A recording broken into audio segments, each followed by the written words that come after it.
Selamat datang. Pernah kebayang nggak kalau ada sebuah cerita besar yang selama puluhan tahun tersembunyi rapi di dalam dokumen-dokumen rahasia pemerintah? Nah, hari ini kita akan membongkar kisah di balik aliansi dan kejatuhan salah satu pemimpin terlama di Asia.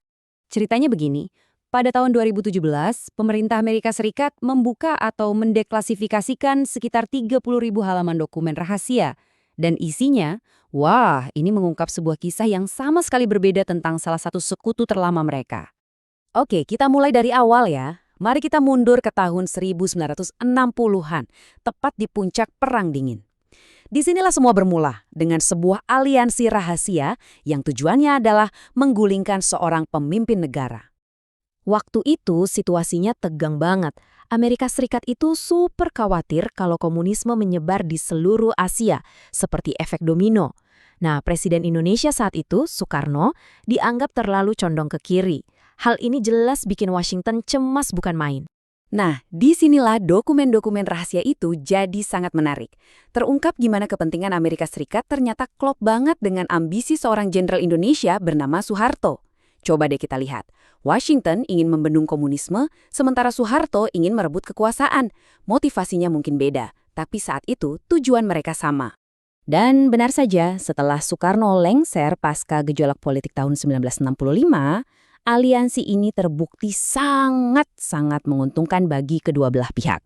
Hubungan ini bisa dibilang murni transaksional, simbiosis mutualisme. Amerika dapat akses ke sumber daya alam yang melimpah dan punya sekutu anti-komunis yang strategis. Sebagai gantinya, Soeharto dapat apa? Dukungan finansial dan militer yang dia butuhkan untuk mengamankan kekuasaannya selama 3 dekade lebih. Tapi, namanya juga aliansi politik ya, nggak selamanya mulus. Aliansi yang tadinya kelihatan nyaman ini pelan-pelan mulai retak. Kenapa? Karena ternyata Soeharto itu bukanlah sekedar boneka. Mulai dari tahun 70-an, Soeharto mulai menunjukkan visinya sendiri. Dia meluncurkan serangkaian kebijakan yang tujuannya satu, membuat Indonesia mandiri dan berdikari. Mulai dari swasembada pangan, pakai uang hasil minyak untuk bangun industri nasional, sampai bikin pesawat sendiri. Jelas, ini adalah langkah yang secara langsung menantang model ekonomi Barat. Nah, ini yang jadi masalah besar. Karena dalam logika kebijakan luar negeri Amerika pada saat itu, ada sebuah prinsip tak tertulis. Negara manapun yang tidak bergantung pada mereka bisa-bisa dianggap sebagai sebuah ancaman. Pasti Anda bertanya-tanya kan, kalau Soekarno mulai bertindak melawan kepentingan Amerika, kenapa dia dibiarkan tetap berkuasa selama itu? Apa yang membuat Washington menahan diri?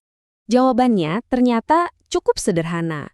Karena pada saat itu ada musuh yang jauh lebih besar yang harus dihadapi bersama. Begini, selama Uni Soviet masih berdiri kokoh sebagai ancaman global, Soeharto adalah aset yang terlalu berharga untuk dilepaskan. Dia adalah benteng anti-komunis di Asia Tenggara. Tapi, begitu tembok Berlin runtuh dan Uni Soviet bubar pada tahun 1991, semua kalkulasi strategis berubah total.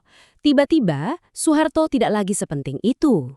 Dan kesempatan untuk menyingkirkan Soeharto, yang sekarang dianggap sudah tidak sejalan dan merepotkan, akhirnya datang. Momen itu adalah krisis finansial Asia tahun 1997.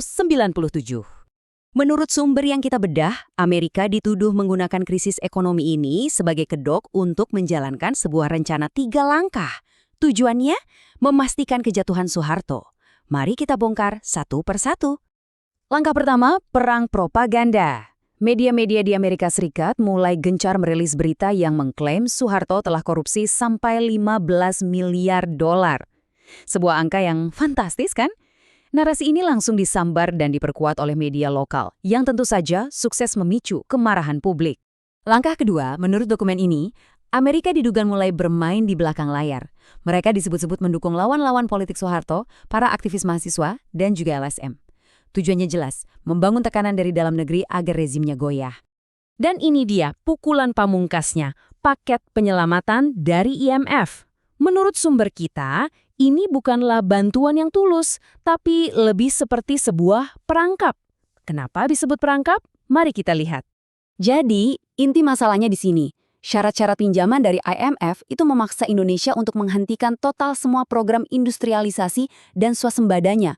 Bisa bayangkan, proyek yang sudah dibangun Soeharto selama puluhan tahun untuk menciptakan Indonesia yang mandiri, hancur seketika, fondasi ekonominya runtuh, dan akhirnya dia tidak punya pilihan lain selain mengundurkan diri pada bulan Mei 1998.